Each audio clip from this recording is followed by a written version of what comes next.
kawan-kawan, selamat datang kembali di IG Live kolaborasi aku dengan Mbak Anas. Jadi kali ini aku dan Mbak Anas akan membicarakan mengenai kegagalan dan kesehatan mental. Halo, halo Alan, halo Vivinita. Iya, sambil menunggu Mbak Anas masuk, kenapa sih aku sama Mbak Anas ingin sekali ngomongin masalah kegagalan dan kesehatan mental ini? Karena seperti yang mungkin teman-teman udah baca di caption, bahwa kegagalan itu kan sebenarnya sangat manusiawi ya. Semua orang pasti pernah gagal, siapa sih yang nggak pernah gitu. Sekecil-kecil apapun, sebesar-sebesar apapun pasti ada kegagalan gitu. Tapi kenapa kok ada orang yang bisa B aja gitu kalau misalnya gagal, tapi ada juga orang yang kayaknya kalau gagal kok sakit banget gitu, kebawa terus, jadi pikiran mulu, bahkan bisa mengganggu kesehatan mental. Dan itu yang akan dibicarakan lebih lanjut dengan Mbak Anas. Ada nggak sih, karena Mbak Anas sendiri adalah, oh iya suaraku kecil, kalau gini better? Suaraku mendingan nggak kalau misalnya aku deketin kayak gini?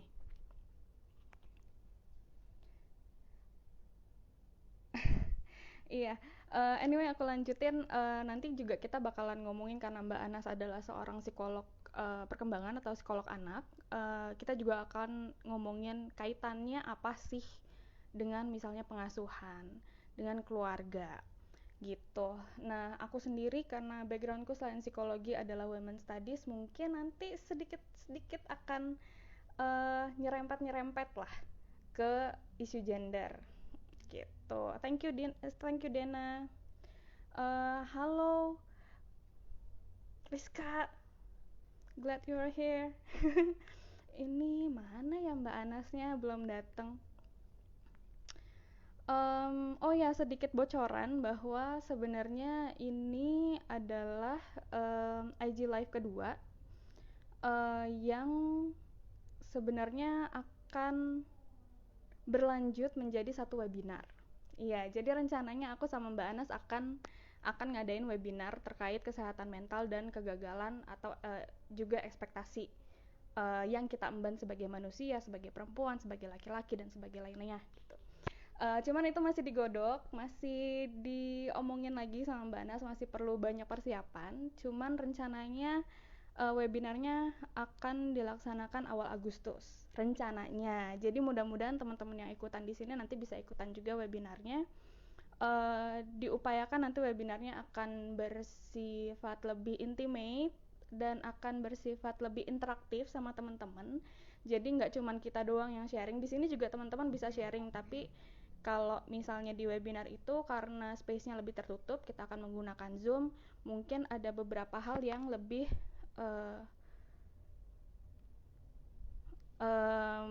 beberapa hal yang lebih bisa banyak untuk di sharing.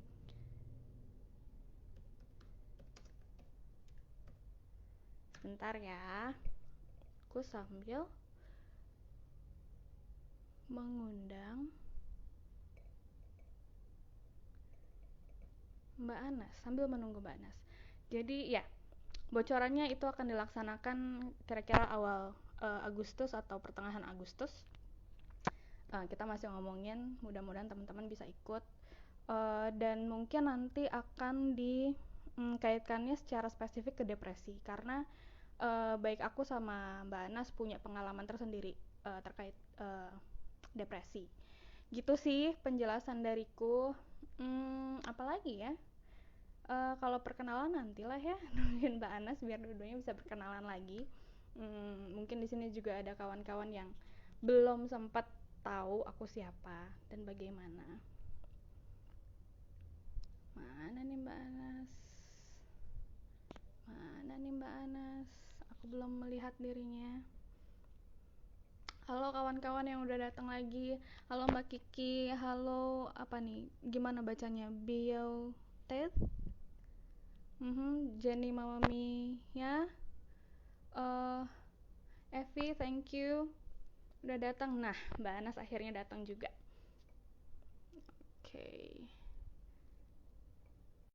For Mbak Anas. Oh, aku belum ini ya. Aku belum nulisin pinnya, belum. Halo Mbak Halo. Anas. Iya, Mbak Anas tadi aku udah sempat jelasin Mm-mm. soal kenapa sih kita mau bikin ini, latar belakangnya kenapa sih kita mau membicarakan mengenai kegagalan dan kesehatan mental ini. Dan aku udah sedikit ngasih bocoran, gak apa-apa ya, bocoran soal rencana webinar kita. Oh, boleh. Iya, aku udah sempat ngasih bocoran. Jadi berharapnya teman-teman yang di sini bisa ikutan supaya kita bisa ngobrol lebih banyak dan lebih intimate juga ya, lebih interaktif di webinar Amin. itu. Yes. Gitu. Ini aku mau ngepin dulu, mungkin Mbak Anas bisa memperkenalkan diri juga. Oke. Halo teman-teman, selamat malam. Nama saya Anastasia Satrio, dipanggilnya Anas. Saya sehari-hari kerjanya sebagai psikolog anak dan remaja, tapi di sosial media. Hari ini hari praktik offline saya, jadi habis keramas dulu. Terus kalau di sosial media saya suka sharing juga soal mental health. Jadi saya suka bilang saya mental health advocate karena saya sendiri pernah mengalami kondisi depresi, so I'm a mental health survivor. Sama seperti teman-teman lain yang mungkin juga punya perjuangan kesehatan mental. Jadi hari ini senang banget, udah lama Ayu ngajakin aku buat sesi yang kedua ini supaya kita bisa bahas tentang kegagalan dan kesehatan mental karena bisa jadi pengalaman kegagalan itu men-trigger kondisi-kondisi kesehatan mental yang lebih drop. Salah satunya mungkin depresi.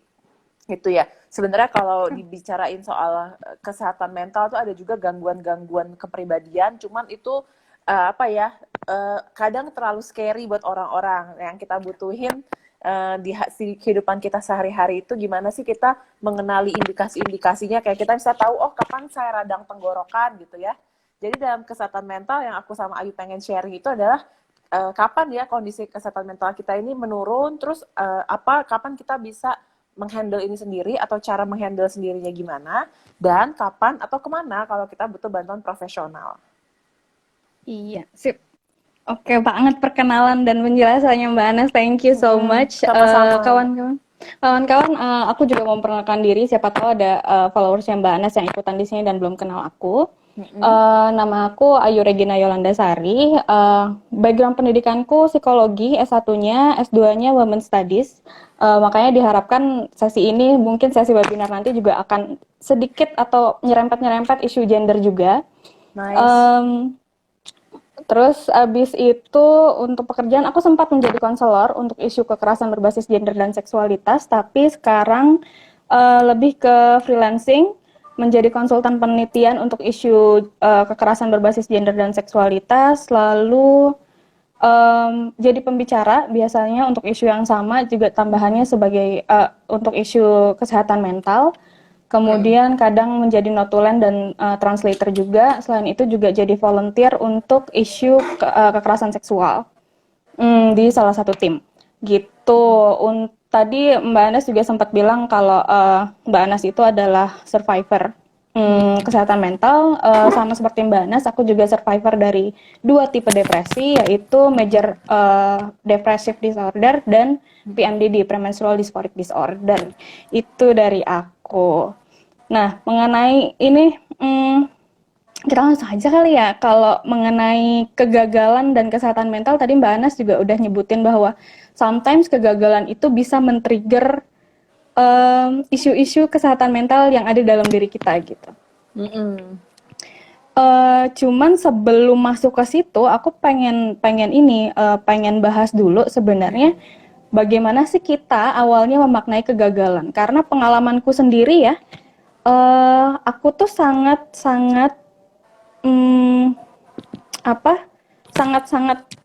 quote and quote hancur saat kegagalan itu terkait akademik.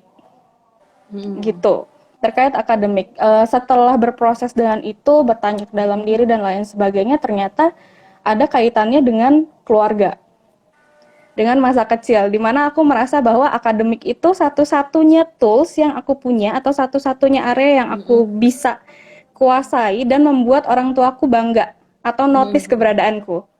Karena kakakku yang laki-laki selalu dinotis sebagai satu-satunya laki-laki di rumah, anak laki-laki di rumah. Kakakku yang perempuan dia sangat berdaya secara finansial dan lain sebagainya, dan aku merasa kekuatanku di rumah hanyalah akademik.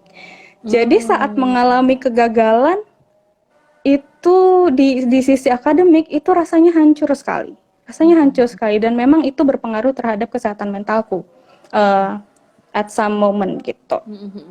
Nah, Kak, jadi sebenarnya kaitannya gimana sih Mbak Anas kalau ngomongin masalah kegagalan dikaitkan sama keluarga atau upbringing kita, atau bagaimana kita dibesarkan? Iya, thank you banget ya Ayu udah sharing sama kita. Kalau dari perspektif psikolog anak atau perkembangan anak, sangat bisa dijelasin teman-teman. Karena kita sebagai anak, kita memulai kehidupan semua sebagai anak, kita belum punya kosakata tentang kehidupan, konsep-konsep itu dapatnya dari orang tua. Nah, apapun yang orang tua kita bilang di 10 tahun pertama kehidupan kita, itu lumayan menjadi standar buat kita. Apa yang baik, apa yang benar, termasuk saya ini dipandang berharga dalam hal apa. Kalau tadi Ayu dan aku juga mengalami di keluarga yang akademis itu penting banget. Tapi ada juga cewek-cewek lain yang ngalami namanya beautiful girl syndrome, di mana kalau dia lahir di lingkungan yang hanya menekankan kepada penampilan fisik, dan dia nggak pernah dilatih untuk mengembangkan internal skill-nya, dia juga cuma tahu, oh saya itu dipandang karena dianggap cantik atau putih gitu ya. Kita nanti akan bahas kenapa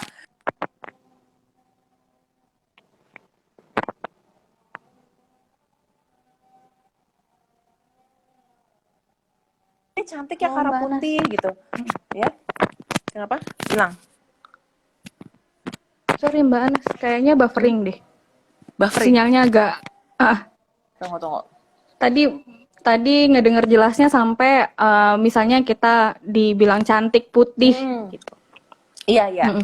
Nah, kalau itu doang yang dijadiin satu-satunya ukuran untuk melihat kita sebagai manusia, kita akan mengejar ke sana dan menjadikan itu standar gitu. Kebalikannya aku sama Ayu yang mungkin merasa akademis itu sangat membantu kita, ya kita cuman ke satu-satunya. Makanya aku suka bilang sebenarnya untuk kesehatan mental akhirnya yang kita butuhin everything in moderation ya Ayu ya. Yang sedang-sedang saja. Maksudnya itu kan esensinya esensinya kalau mau kita tarik itu adalah kita merasa sebagai manusia tuh di hal apa sih? Masa ngerasa sebagai manusia hanya dari akademis aja, atau merasa sebagai manusia dari penampilan fisik, padahal kan harus semua-muanya. Kayak manusia itu kan mind, body, and soul, pikiran, tubuh, jiwa, roh kita. Nah, itu yang kita perlu juga sadarin lalu kita kembangin dalam hidup, sehingga kita tuh jaring pengamannya ketika kita mengalami kegagalan. Kenapa aku kasih tanda kutip? Karena kan kegagalan ini juga bentukan masyarakat, bentukan keluarga, lalu menjadi nilai-nilai kita. Yang kita anggap gagal belum tentu buat orang lain gagal, yang buat orang lain gagal belum tentu gagal buat kita. Dan dalam perjalanan kita mengenali psikologis kita, penting juga kita mendefinisikan kamu berharganya dari hal apa, karena apa, dan apakah kebermaknaan. Jadi ketika kita bicara dalam kesehatan mental, semoga teman-teman yang mendengarkan live Instagram ini selama 1 jam ini, dan kalau nanti mau ikut webinar kita, jadi sama-sama belajar melihat kebermaknaan kita sebagai manusia, bukan lagi soal sukses atau gagal yang akan membuat kita rentan kepleset kondisi kesehatan mentalnya gitu. Yuk, gimana kalau dari Ayu? Dan ini juga ya, kalau kayak tadi diomongin bahwa bagaimana orang tua bersikap sama kita terkait satu hal, kayak misalnya kalau misalnya kita baru dinotis saat kita berpenampilan cantik kah, atau cakep atau apa gitu-gitu, atau kita memperoleh sesuatu gitu, achieve gitu, itu baru diapresiasi. Itu kan membuat kita saat kecil jadinya merasa bahwa oh, keberhargaan diri saya adalah ini gitu, adalah akademik saya, atau adalah penampilan fisik saya gitu.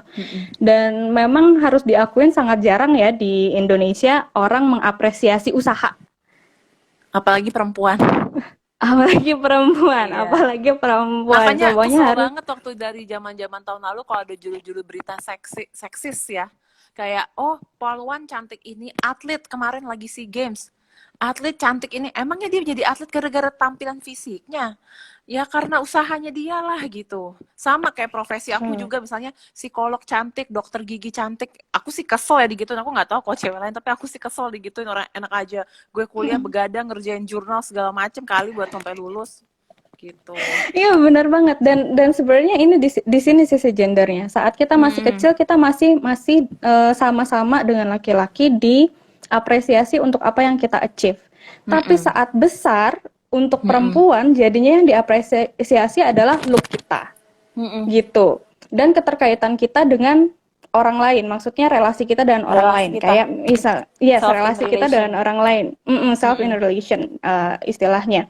Jadi kayak misalnya mempertahankan rumah tangga itu jadi sesuatu yang Mm-mm. sangat penting sekali buat perempuan gitu. Dan seakan-akan Eh, hanya perempuan doang yang dibebankan ekspektasi ini. Jadi makanya buat perempuan rasa gagal terhadap pernikahan itu bebannya mungkin lebih besar. Belum lagi stigma. Besar. Misalnya kalau stigma antara duda sama janda, teman-teman bisa rasain nggak secara psikologis stigmanya lebih berat di janda gitu kan. Benar-benar, benar banget. Karena dianggapnya bahwa ya perempuan yang nggak becus untuk ngurus suaminya, untuk ngurus rumah tangganya dan lain sebagainya.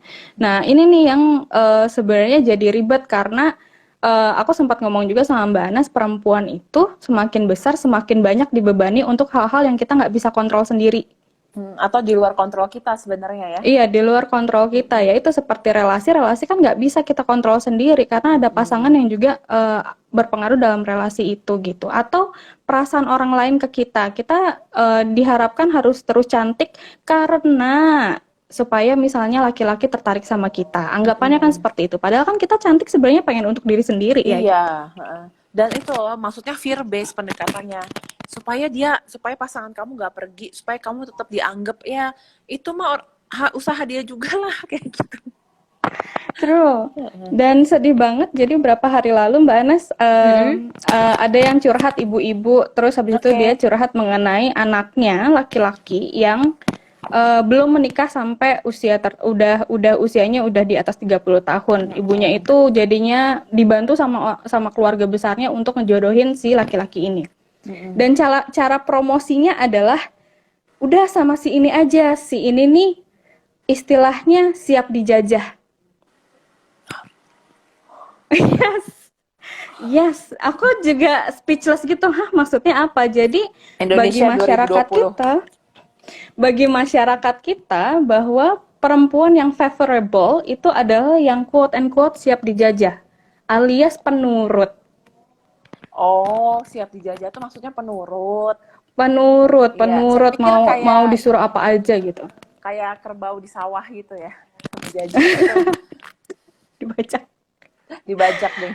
Dibacak iya kayak gitu. Jadi sebenarnya kan being unfavorable itu kita pelajari dari kecil ya bahwa kamu akan disukai kalau seperti apa, kamu nggak Iya. disukai kalau seperti apa. Fear Dan base yang tadi tadi sempat dan Mbak Nas tadi bilang. Ayu sempat cerita kan kita sadar di rumah itu kita punya saudara kakak adik. Nah itu ada teori psikologi mungkin teman-teman pernah dengar atau yang kalau belum aku cerita namanya ada tokoh psikologi namanya Adler. Dia melihat bahwa bagaimana kebentukan kepribadian kita itu tergantung urutan lahir kita di keluarga, tapi bukan kayak primbon. Anak pertama pasti begini, bukan, tapi dinamikanya sebenarnya yang mau kita pakai. Dan yang kedua itu adalah we are striving for superiority gitu. Karena tadi Ayu bilang, kakakku jagonya ini, dia jagonya ini, aku jagonya apa? Ya sama, aku juga dulu ya setelah aku dewasa, aku baru tahu segala sesuatu terkait konteks sosial, konteks kehidupan tuh relatif ya. Misalnya aku ngerasa dulu aku paling miskin atau cukup miskin karena sekolahnya di sekolah swasta yang teman-temannya Crazy Rich Indonesian gitu kan.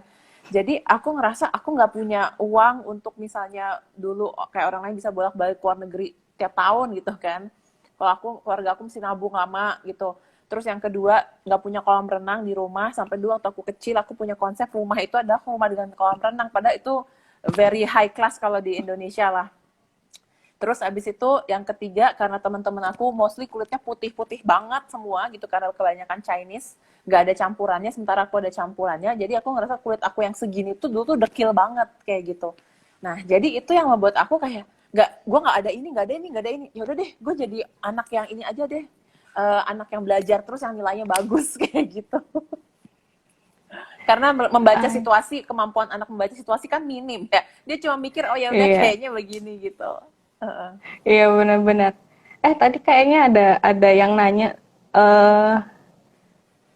Dia nanya terkait anaknya, katanya gimana nih supaya notice anaknya, soalnya anaknya pendiam banget gitu.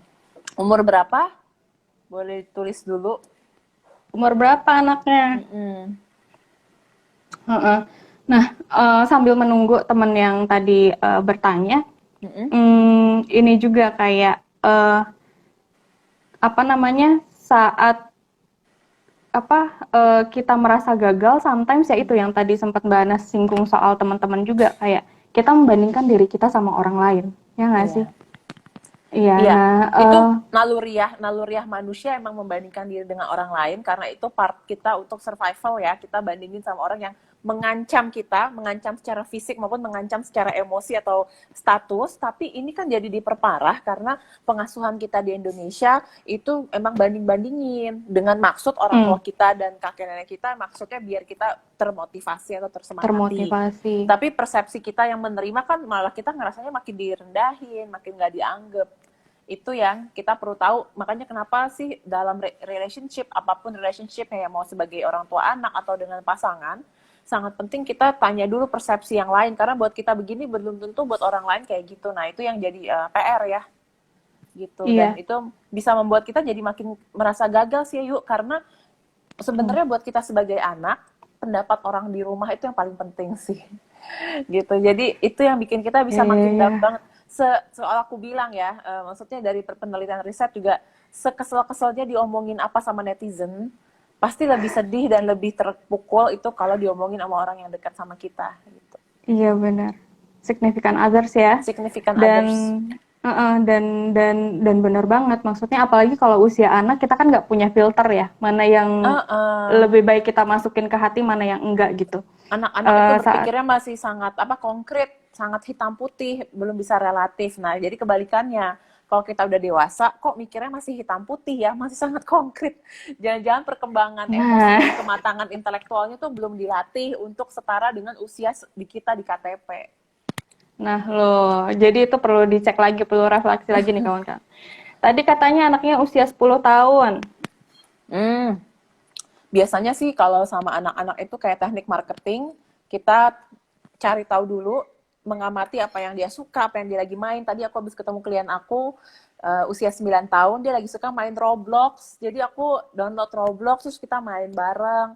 Share dulu hal-hal yang dia suka. Jadi jangan kita nanya kayak satpam ya, udah makan belum? Gimana sekolahnya hari ini? Kamu gimana sih, kok kamu nggak cerita? Santai aja sama mama. Lah, orang makin digituin makin takut ya buat cerita. Gitu. Jadi kita masuk dulu ke dunianya dia. Jadi kita yang orang dewasa yang otaknya udah lebih advance dibanding anak-anak. Kalau aku bilang otak orang dewasa tuh kayak Pentium 8, otak anak-anak tuh masih kayak MS-DOS analog zaman dulu ya. Kita yang bisa adjust turun ke mereka untuk memahami bagaimana mereka merasa, berpikir gitu. Dan itu perlu gerilya, jangan anggap hari ini kan relationship. Jangan anggap kita hari ini ajak ngomong semua bisa keluar dari omongan orang, mungkin butuh 2 minggu, butuh sebulan, dan kitanya sabar. Kalau masih kurang jelas boleh konsultasi dengan saya. Iya silakan banget loh Mbak Anas. Ini yang aku suka dari pendekatannya Mbak Anas adalah tidak hanya mentreatment anaknya, tapi juga berbicara dengan orang tuanya. Oh iya harus sangat gitu dong. Karena aku tahu juga beberapa psikolog yang aku pernah temui itu beneran cuman fokus sama anaknya aja. Aku nggak tahu apakah memang kebutuhannya hanya itu, tapi kan sometimes anak kan balik lagi ke keluarga ya, kalau saat di treatment oke, tapi saat balik keluarganya dia mengalami tekanan yang tidak bisa dia handle juga sama aja dong. Jadinya plus minus jadinya, malahan bisa kali nombok gitu dampaknya. Iya. Jadi memang penting juga buat bicara sama anak dan berupaya untuk mendengarkan ya, tanpa judgement, tapi nggak maksa juga nyuruh anak yang ngomong, ayo dong ngomong gitu. Iya, dan ini sangat agak bahas sedikit soal parenting, ini tuh sangat terkait dengan pengenalan kita sama diri kita sendiri, dengan kemampuan kita mengenali dan mengelola emosi kita. Karena kalau kitanya aja emosinya juga reaktif, cuman pilihannya 1-0 gitu ya, nggak bisa kayak gigi mobil, kayak kadang-kadang kita ada emosi tengah-tengah, ada negosiasinya. Kalau kita sehari-hari belum bisa kayak gigi mobil, emang ini butuh dibantu sesi konseling supaya kitanya dulu punya built-in kayak gini, lalu ke anak ini bukannya kita dibuat-buat, it's just very natural gitu. Ini ada pertanyaan selanjutnya nih Mbak Anas. Untuk orang muda, kira-kira sampai di mana batas kita bisa tahu kalau mental kita sudah mulai nggak sehat? Kamu udah tahu belum yang sehatnya kayak gimana? Sama aja kayak makanan. Tahu makanan yang nggak sehat, tahu nggak makanan yang sehat gimana? Jangan, soalnya kalau kita nggak tahu yang sehat, kita bisa dikelabui oleh klaim-klaim industri kapitalis bilang ini sehat, ini ada gizinya, padahal nggak ada gitu. Jadi nanti mungkin Ayu bisa sharing juga ya. Kalau kemarin aku baru bahas dari perspektif definisi mental health menurut WHO.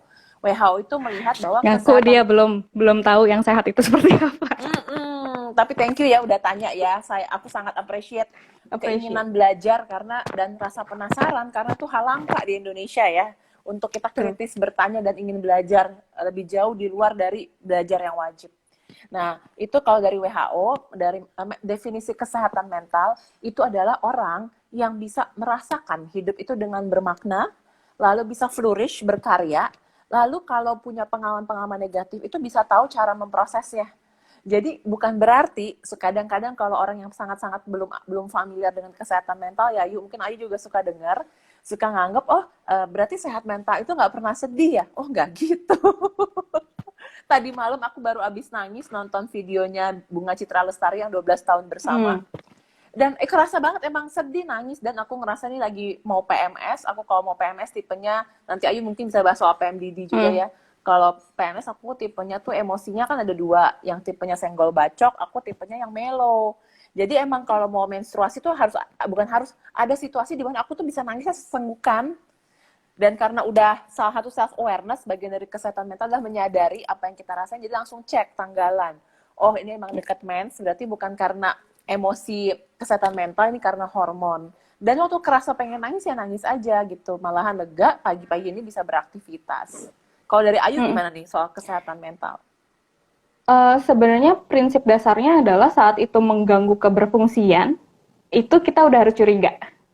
Dasarnya kayak gitu sih. Saat itu sudah mengganggu keberfungsian kita sehari-hari, kita mulai dari yang biasanya produktif kok berhari-hari ini mulai nggak bisa produktif, nggak bisa konsentrasi dan lain sebagainya, itu udah harus dipertanyakan. Ya itu karena itu kaitannya sama bagaimana kita coping kan dengan apa yang kita hadapin. Kalau misalnya ada ketidakberfungsian seperti itu, berarti ada coping mechanism yang udah nggak berfungsi lagi atau obsolete, yang kita nggak bisa pakai lagi, gitu. Entah mungkin perlu dikembangkan lebih lanjut, bisa diajarkan oleh psikolog mungkin, atau misalnya ikutan meditasi atau apa bisa. Tapi intinya jangan ragu untuk ke professional help karena karena kalau misalnya memang ternyata sudah ada indikasi gangguan, self help itu nggak cukup. Yes. Jadi aku bilang karena aku lagi memperbaiki jerawat, itu mirip kayak kalau self help, self care sehari-hari itu kita kayak pakai cuci muka doang. Tapi apakah cuci muka pakai sabun menghilangkan jerawat? Enggak. Kita harus cari obat yang benar atau pergi ke profesional. Karena kalau teman-teman, aku karena dari SMP ngalamin kondisi jerawat yang parah, aku dulu coba, mau coba sendiri pakai obat di drugstore gitu kan. Katanya namanya obat nyembuhin jerawat, cuman karena kita nggak tahu kondisinya apa, dosisnya apa, dan ternyata masalah aku bukan jerawat, masalah aku adalah produksi minyak berlebih. Sama kayak masalah emosi, kesehatan mental. Kita rasanya kok sedih terus, atau kayak mungkin ada orang-orang yang sudah punya keinginan menyakiti diri. Bukan itu, atau kita ngerasa gagal atau patah hati, jadinya emosi kita down. Kadang-kadang bukan itu loh alasannya, akarnya bukan itu. Kalau kita nggak tahu akarnya, kita salah cara teman-teman, dan makin lama makin nggak enak. But please, you don't have to suffer alone. Teman-teman nggak perlu menderita sendirian, dan itulah yang membuat aku dan Ayu pengen bercerita, walaupun kami juga sangat berusaha menjaga juga, supaya apa yang kami ceritakan tuh nggak men-trigger diri sendiri, karena emang segitu nggak enaknya gitu. Rasanya tuh bener-bener nggak enak banget, jadi jangan. Dan orang itu nggak harus sampai gangguan parah loh untuk cari bantuan gitu. Bener banget. Dan ngomongin masalah kegagalan ini, aku tadinya sempat berpikir kayak wah kayaknya bakalan trigger nih. Udah berasa lah di perasaan wah kayaknya bakalan trigger nih. Agak-agak naik kayak dementor gitu ya. Iya, udah mulai ketarik-tarik nih jiwanya gitu. Gitu. Cuman memang karena sudah berproses lama juga, sudah belajar berbagai macam tipe coping strategi, setidaknya itu bisa dipakai sementara ini. Besok sendiri aku bakalan nemuin psikologku. Sebenarnya memang udah waktunya ketemu psikolog lagi gitu. Dan kaitannya sama tadi juga, tadi juga Mbak Ana sempat nyebutin soal PMS, dan aku sendiri terdiagnosis PMDD. yang itu baru terdiagnosisnya tahun 2018 lalu, berbarengan sama major depression. Nah, gimana ya?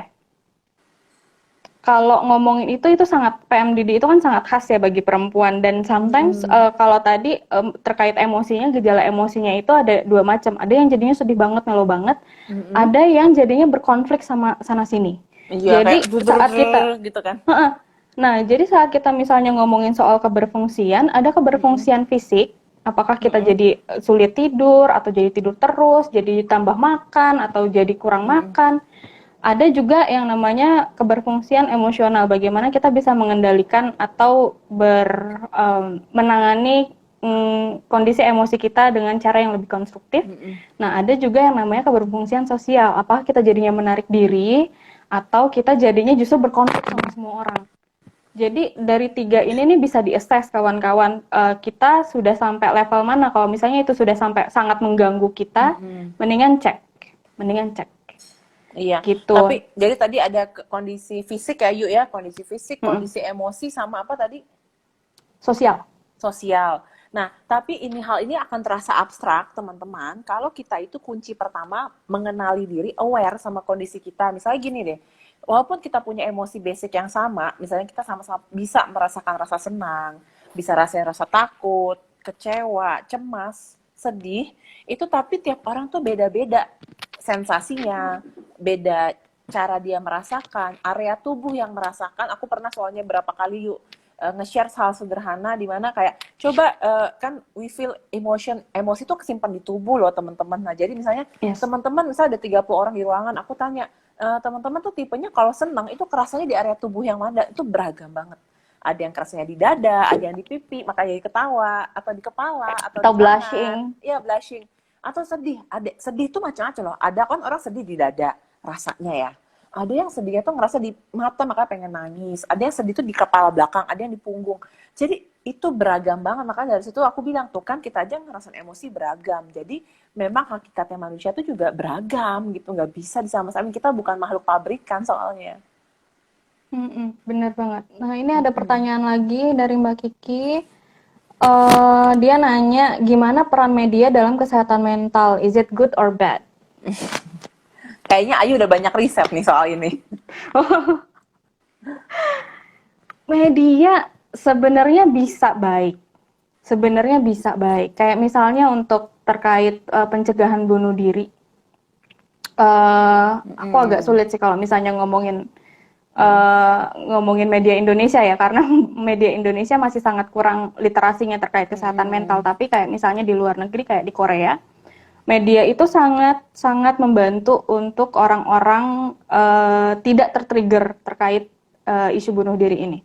Jadi kayak waktu beberapa tahun yang lalu ada kasus salah satu artis K-pop bunuh diri. Itu beda sekali saat aku melihat media di Korea sama media yang di Indonesia. Media di Indonesia itu vulgar sekali membicarakan itu tanpa ada hotline. Ingat di Indonesia kita masih belum punya hotline bunuh diri. Iya. Nah, kalau di Korea mereka sangat hati-hati memberitakan itu. Gitu. Jadi bisa jadi agent yang bagus sebenarnya media. Tapi kalau misalnya harus dinilai sekarang, menurutku masih sangat perlu ditingkatkan literasinya. Iya. Masih sangat perlu. Kalau dari Mbak Ana sendiri gimana? Media ini sebenarnya seperti banyak hal, seperti juga Instagram, itu semua pisau pedang bermata dua. Bisa kita pakai untuk karena dia powerful, media tuh powerful. Yes. Instagram teknologi juga powerful. Jadi tergantung kita pakainya buat apa. Kalau kita bisa memakai dengan kesadaran ya buat seperti yang sekarang kami lakukan berdua mengedukasi, tentu kita bisa reach out lebih banyak orang dari di rumah aja gitu ya kayak sekarang. Tapi kalau misalnya kita pakai untuk menjelaskan sesuatu tanpa kita punya kredibilitas di bidang itu, kita nggak tahu, itu yang berbahaya. Apalagi kesehatan mental itu juga masih mengalami stigma. Walaupun dari 2013, aku pribadi ngerasain tuh progresnya naik sih Yuk, untuk awareness orang tentang kesehatan mental di Indonesia. Tapi masih ada anggapan-anggapan di mana mengalami kondisi kesehatan mental itu karena kurang beribadah. Dulu aku sebelum depresi di umur SMA itu aku tiap hari berdoa pagi di kapel di sekolah gitu. Jadi aku malah bilang orang-orang yang punya isu kecemasan tinggi ataupun hampir mengalami depresi, mungkin mereka orang-orang yang taat beribadah dan menjalankan ritual agamanya dengan sangat baik, karena mereka tahu nggak bisa mengandalkan kekuatan diri sendiri untuk menghadapi hal-hal yang berkecamuk dalam dirinya atau dalam hidupnya gitu. Jadi ini kan kayak masa orang kalau patah kaki kita bilang dia kurang berdoa, ya it just happen gitu kan. Nah sama that logic itu yang perlu kita ajarin sih yuk ke orang-orang untuk kayak iya juga ya gitu. Mm-mm. Dan balik lagi terkait kegagalan gitu. Ini sebenarnya ini juga yang membedakan kita grieving karena kegagalan, kita sedih karena kegagalan, atau kita memang punya depression ya.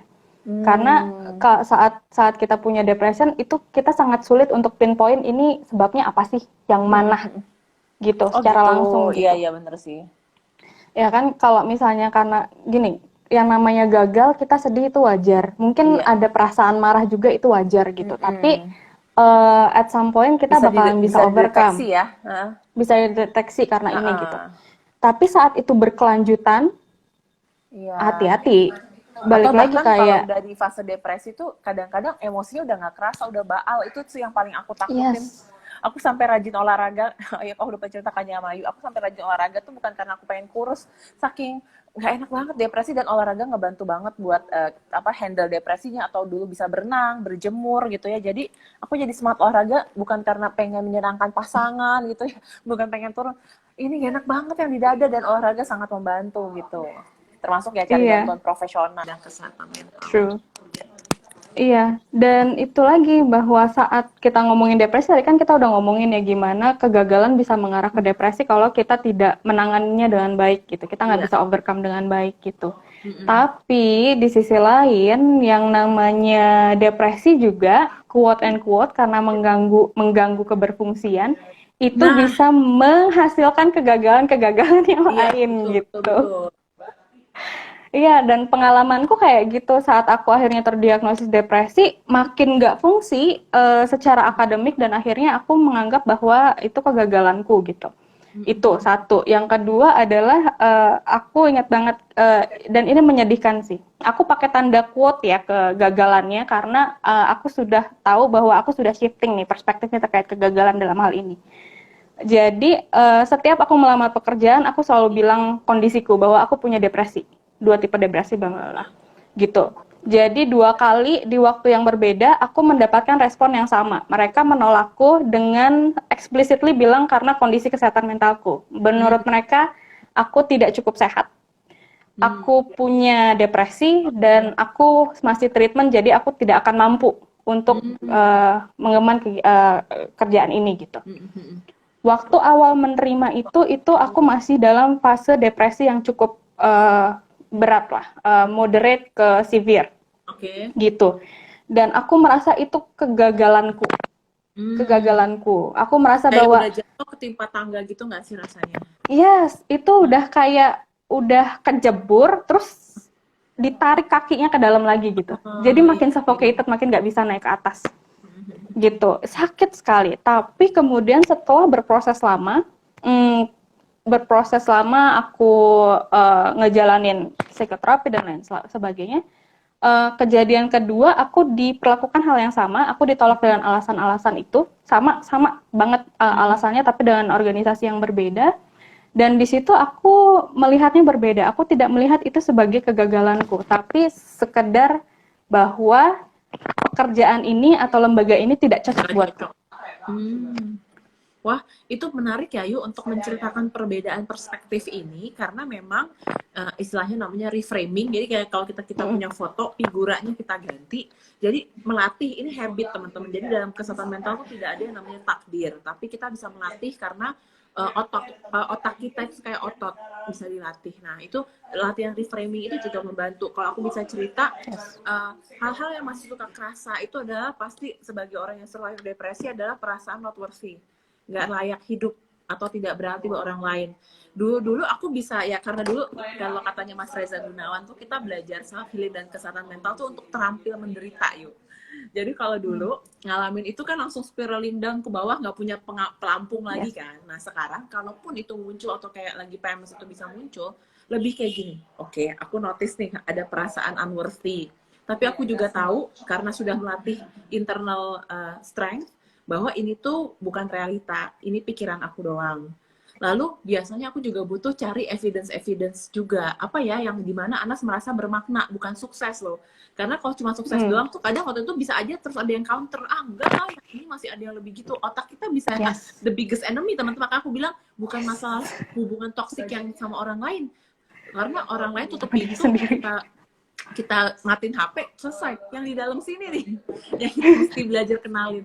Nah itu dari situ aku kayak oke, Anas tetap merasa bermakna hidup walaupun merasa seperti ini. Jadi itu sih yang aku belajarin untuk lebih kenal perasaan dan pikiran aku, diterima lalu di counter, karena kita harus punya skill juga untuk mengatasi perasaan-perasaan atau pikiran-pikiran unworthy itu. Karena pas lagi muncul aku juga kadang-kadang suka kayak anjir nih muncul lagi ya gitu, kayak hidup aku lagi baik-baik aja, men dia bisa muncul unworthy, kan aneh gitu kan. Tapi kalau kita nggak paham itu bisa tiba-tiba emosinya intens banget. Itu sih yang aku belajar dari adikku yang ngalamin asma. Aku bilang kadang-kadang mental health tuh juga kayak serangan asma atau ya kayak panic attack gitu. Sometimes it just can happen. Aku udah usahain kayak gimana dia tetap muncul, tapi makanya kuncinya self care kita tiap hari, kunjungan ke profesional di bidang kesehatan mental juga berkala, lalu memahami juga kondisi kita apa gitu kan. Kayak Ayu bilang, Ayu ada PMDD, ada depresi gitu, aku ada depresi dan baru tahun lalu didiagnosa ada ADHD, dan itu menjadi cikal bakal kenapa dulu depresi, dan it takes 12 years ya untuk tahu itu gitu. Jadi untuk mengetahui kondisi-kondisi kita, mengedukasi diri kita tuh sepenting itu juga untuk kesehatan mental kita. Ya, dan tadi sedikit yang Mbak Anas bilang juga bahwa saat kita ngerasa kayaknya kita udah belajar, kok kayaknya kita udah baik-baik aja, terus tiba-tiba kita ngerasa unworthy lagi, atau kita coba bawa ini ke relapse gitu. Relapse, sometimes kan saat kita relapse tuh ngerasanya kayak oh my god, kok gue balik lagi ke fase ini, ke titik nol ini, padahal sebenarnya enggak sih, tapi ngerasanya seperti itu, bahwa ya kok aku gagal lagi sih balik lagi ke fase ini gitu. Itu capek. Sih. Sebenarnya capek, tapi nggak apa-apa, it's part of the process anyway gitu. Dan sebenarnya kita nggak benar-benar kembali ke titik nol. Aku percaya, aku sendiri ngalamin ya bahwa otak tuh kayak otot, jadi kemampuan kita bouncing back itu meningkat sih. Yuk misalnya dulu itu aku kalau udah pagi nggak enak tuh seharian bisa nggak enak, kalau sekarang udah aku mitigasi, udah aku bisa kelola, misalnya tuh cuma sejam atau 2 jam. That's why aku ternyata sangat butuh ritual atau ritme pagi tuh yang pelan-pelan, karena dulu sekolah kan gubrak tuh aku tipe orang yang kayak susah untuk maintain energi seharian. Jadi mulai pagi harus dengan tenang, slow, banyak meditasi, banyak minum air putih, relaksasi napas, baru aku bisa mulai. Terus membatasi healthy boundaries tuh penting banget ya. Mungkin hari ini kita nggak terlalu bahas detail, tapi aku juga belajar untuk nggak baca WhatsApp begitu. Maksudnya kalau kita belum siap baca WhatsApp pagi-pagi itu yang kayak oh my god, kita bakalan lebih nggak enak lagi. Jadi hal-hal sepele-sepele ini perlu juga kita ketahui, dan kalau sekarang tuh kayak tadi bisa, maksudnya kadang-kadang aku jadi mengukur keberhasilan aku bukan dari dia muncul apa enggak, tapi kemampuan aku buat bouncing back. Kayaknya sekarang setengah jam atau 2 jam dia udah beres ya gitu. Atau ada momen-momen yang kayak 2 minggu lalu dia bisa sempat beberapa minggu tuh, berapa hari tuh kok rasanya tuh kayak udah low, nggak sampai turun banget, cuma low banget. Dan aku tahu ya, karena tadi udah tahu yang pas aku sehat dan optimalnya, kita bilang lagi self regulate, lagi regulate banget tuh kayak apa titiknya. Jadi pas ini kayak udah mode kayak mobil bensinnya tinggal garis 1 kali ya, jadi kayak kenapa ya gitu. Tapi udah nggak panik, lalu ya cari bantuan. Karena kalau kita coba sendiri udah pakai essential oil, udah napas, udah ini nggak bisa ya kita cari bantuan profesional untuk bantuin kita, dan habis itu kebantu. Iya, dan ini juga kali ya yang sebenarnya aku pengen sharing juga ke teman-teman, datang ke profesional itu bukan masalah kita sekedar ngilangin gejala. Betul. Tapi bagaimana kita tapi juga selain maintaining gejala juga membuat kita sebenarnya lebih kenal sama diri sendiri, ya enggak? Oh, itu penting banget. Ya, ini jadi tahu apa yang kita mau, apa yang kita suka. Itu tuh bener-bener membantu kita, kita bayar mereka untuk bantu kenal diri, karena jawabannya tuh bukan cuma sabar aja atau orang lain yang lebih berat. Benar-benar, dan yang itu juga bahwa aku mengetahui sumber mengapa kegagalan akademik begitu berat buatku, itu juga ketahuannya ya dari sesi-sesi konselingku. Kalau aku ini ya, kalau misalnya aku nggak konseling, mungkin aku akan terus berpikir bahwa that's it, aku gagal secara akademik, udah, karena akademik penting buatku. Enggak, ternyata kalau di trace back, oh ternyata ada kaitannya bagaimana keluargaku melihat diriku dan keberhargaanku, dan itu terinternalisasi dalam diriku gitu. Dan itu yang jadinya aku bisa bisa mulai utak-atik sendiri gitu. Dan itu yang juga yang bikin aku senang sama ilmu psikologi atau ilmu tentang memahami manusia, baik juga dengan antropologi, sosiologi, karena semua tuh ada polanya, teman-teman. Nggak ada kejadian kita hari ini, kok saya begini ya, itu nggak turun dari langit kayak filmnya si, apa namanya, siapa tuh, kok di kepala gue James Bond, padahal si komedian Inggris itu si Rowan Atkinson itu. Rowan Atkinson. Nah, jadi bukan dia turun dari Mr. Bean ya, bukan kayak drag turun dari langit. Itu adalah building habit, teman-teman. Kadang-kadang ada satu masa hidup tertentu, ditambah dengan kita belum bahas tugas-tugas perkembangannya, kenapa makanya ketika ngalamin kegagalan di masa remaja itu efeknya lebih duar gitu ya, dibanding dan mungkin sampai umur 25, 26 hidup teman-teman lebih susah dibanding kita yang udah 30-an ini. Karena itu beda banget kesehatan mental, karena proses hormon dan otaknya juga berbeda. Nah, itu yang perlu kita kenalin, sehingga kita jadi tahu nih ada habit-habit. Kok tadi kita tuh terpengaruh kesehatan mentalnya karena habit-habit cara berpikir yang salah, nggak tahu cara mengenal emosi, nggak tahu lingkungan kita belum pernah lakukan namanya validasi emosi kita. Berarti dengan habit pula kita bisa punya kesehatan mental yang lebih baik. Jadi aku juga lagi nerapin ini, yuk.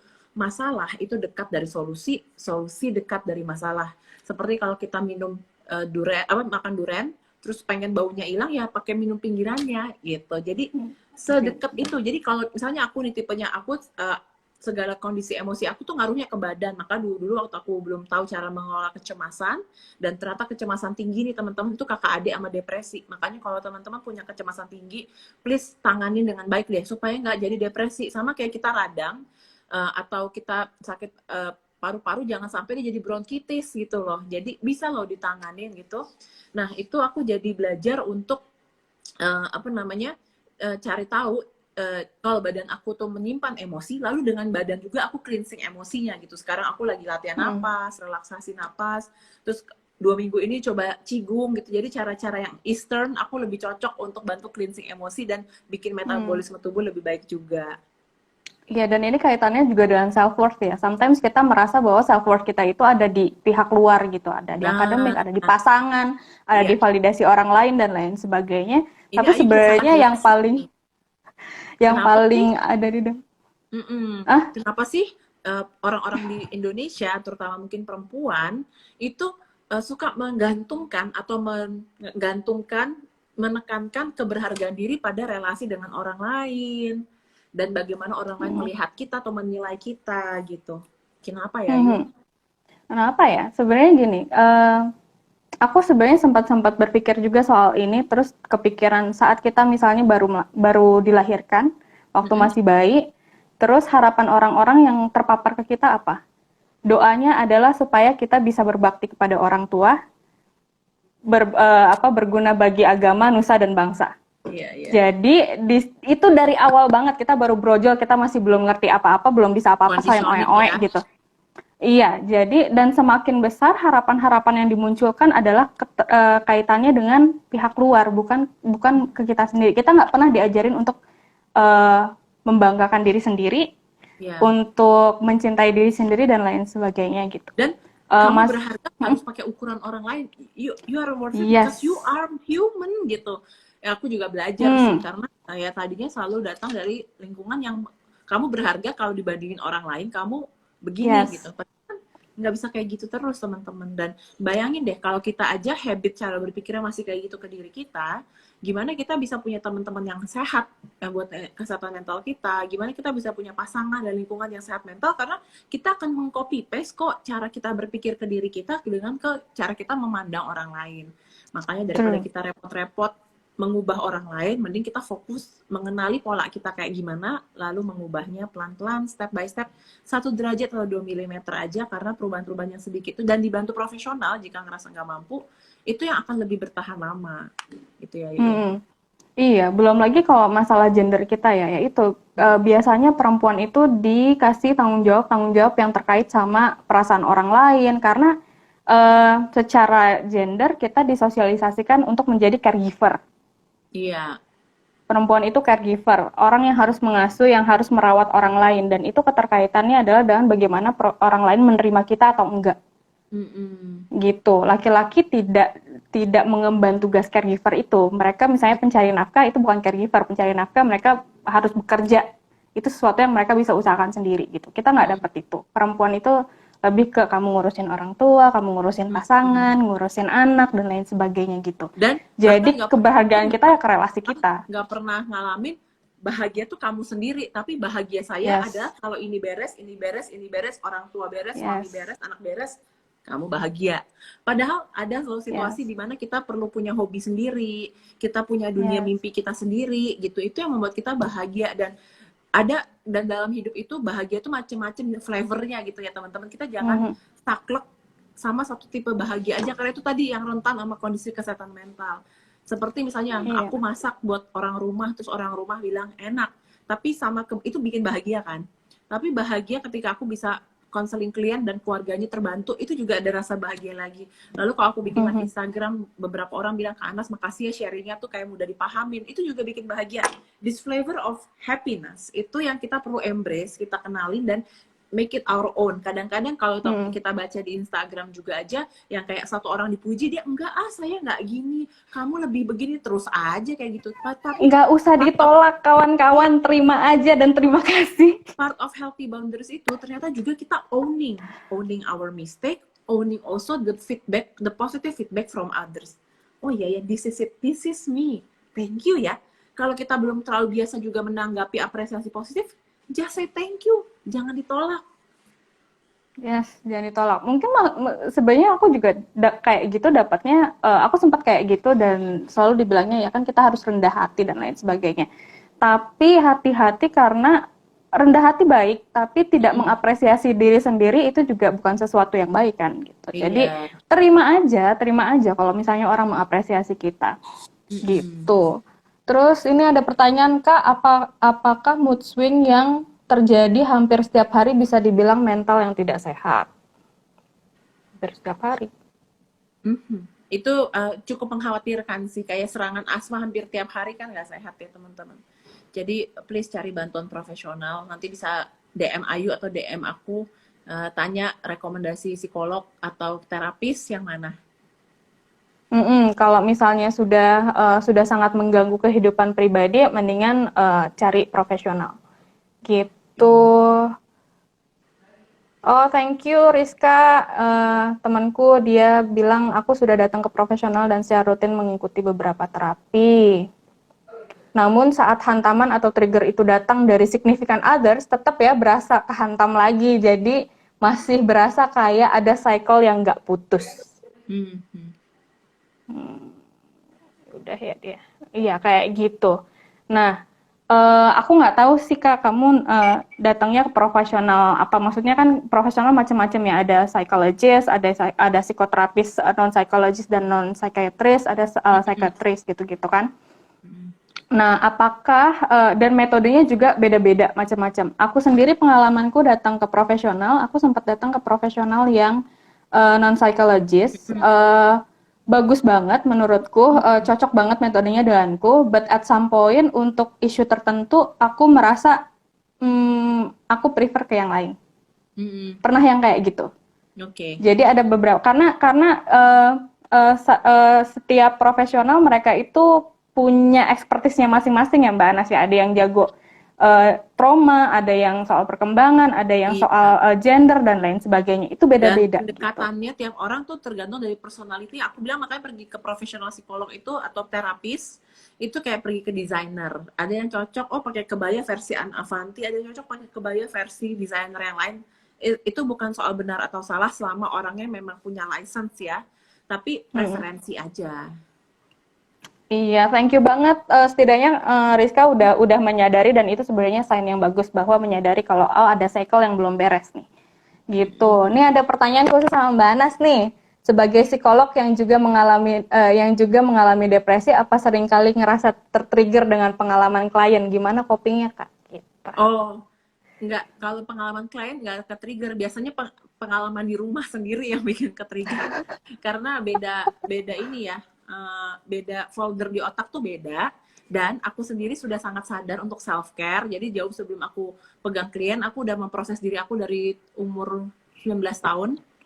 Terus sekarang ini aku 2 minggu sekali aku rutin konseling, dan aku punya beberapa psikolog yang tadi sesuai ekspertisnya. Ada yang spesifik bantu masalah ADHD aku pada orang dewasa, ada yang bantuin aku untuk healing trauma dengan brain spot terapi. Kalau trauma masa lalu tuh udah susah diomongin kan, jadi udah ya pakai eye movement aja cepet beres. Terus ada yang simbolik pakai sand play terapi, aku juga sangat suka. Terus juga kadang-kadang aku Dreamworks analisis sama Mbak Sita Dewi, dia juga bukan psikolog tapi belajar Jungian Psychology di Swiss, and she's very good. Aku sendiri maintaining setiap hari yang kayak tadi versi cuci mukanya aku buat kesehatan mental adalah meditasi Bali Usada. Terus aku suka gambar sendiri, bukan gambar untuk dipamerin tapi untuk gambar releasing emosi. Terus aku belajar cara mengenali emosi, mengeksplor emosi sampai evakuasi, bukan cuma nulis deskripsinya dengan metode dari PRH Indonesia. Dan mencari lingkungan terdekat yang suportif. Aku pun membangun pertemanan sehat, gimana teman-teman aku semua pergi ke psikolog. Jadi ketika kita bertemu atau kita sharing di WhatsApp, itu kita sharing intisari dari pengalaman, tapi bukan raw emotionnya. Karena capek teman-teman suruh megangin raw emotion orang lain, mendingan mereka pergi ke psikolog masing-masing, pas kita ketemu kita ceritain insight, dan itu akan sangat ngebantu perjalanan kita gitu. Nah, terkait support system ini juga nih, sebenarnya ada juga yang nanya, Kak, keluargaku tuh tipikal yang kalau misalnya aku datang ke psikolog, anggapannya aku gila. Tapi kalau misalnya datang ke gereja, dianggapnya, kalau misalnya pihak gereja anggapnya aku tuh kurang beriman dan lain sebagainya. Nah, di sinilah mengapa kita harus berstrategi juga kawan-kawan ngelihat mana orang-orang yang suportif. Jadi, aku pun awal-awal mengalami gangguan kesehatan mental. Saat sebelum terdiagnosis aku udah sempat konseling berapa kali. Keluarga aku nggak tahu, kawan-kawan, karena aku tahu mereka pandangannya seperti apa. Jadi ya, aku nggak sendiri. Kamu kok gini udah dibayarin gini, aku bakal makin guilty feeling. Buat orang-orang dengan isu mental health ya, isu guilty feeling tuh gampang nge-trigger. Jadi aku bayar sendiri. Lebih baik aku nggak beli baju baru, nggak beli make up, nggak beli apa gitu ya. Aku kacamata baru ganti, aku baru selesai setelah 3 tahun loh. Uangnya aku pakai buat pergi ke psikolog gitu ya. Maksudnya dialokasiin buat hidup dan buat pergi ke psikolog. Jadi aku juga ada rasa empowered, berdaya gitu ya. Nanti Ayu mungkin bisa bahas kenapa rasa berdaya dan mandiri sama diri sendiri ini juga membantu kesehatan mental kita. Iya, ini penting banget karena yaitu saat kita misalnya mengalami gangguan kesehatan mental, self-worth kita itu akan sangat rendah. Kita beranggapan bahwa kita itu tidak berguna, tidak punya harapan lagi, gitu-gitulah. Itulah mengapa achieve sesuatu sekecil apapun, bahkan bangun bisa mandi, keluar dari tempat tidur, itu sebenarnya achievement yang perlu kita sadari dan kita apresiasi. Yes, makanya kenapa kaitannya kalau misalnya datang ke profesional kita bisa membayar sendiri, itu jadi lebih empowering lagi gitu. Selain memang bantuan dari profesional juga akan membantu kita dengan self-worth kita. Nah, mengenai profesional ini mungkin perlu diinformasikan juga, kawan-kawan jangan khawatir masalah uang. Serius deh, teman-teman profesional psikolog itu biasanya mereka kerja di beberapa provider, dan kalaupun misalnya di satu provider mereka anggaplah agak mahal buat kita, tapi mereka biasanya punya provider lain yang bisa subsidi silang misalnya. Jadi ditanya aja dan dikomunikasikan aja.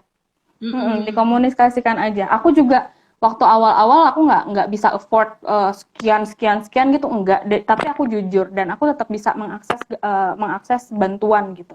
Jadi tenang aja soal itu kawan-kawan. Komunikasiin aja kita affordnya berapa. Gitu. Terus apakah aku perlu ke ahli profesional kalau aku mudah marah, gampang tersinggung? Apakah itu memang karakter aku? Apalagi sekarang aku punya anak 2, kayaknya nggak bagus banget ya kalau aku gampang marah dan ini membuat frustasi. Tuh, gimana Mbak Anas? Kalau tadi belum diceritain punya anak, aku sih pertanyaan cuma seberapa mengganggu. Kalau ngerasanya belum mengganggu, tiap hari rasanya oke aja, marah-marah tiap hari ya nggak apa-apa. Tapi begitu punya 2 anak, wah langsung saya pakai topi sebagai psikolog anak, bukan sebagai Anas ya.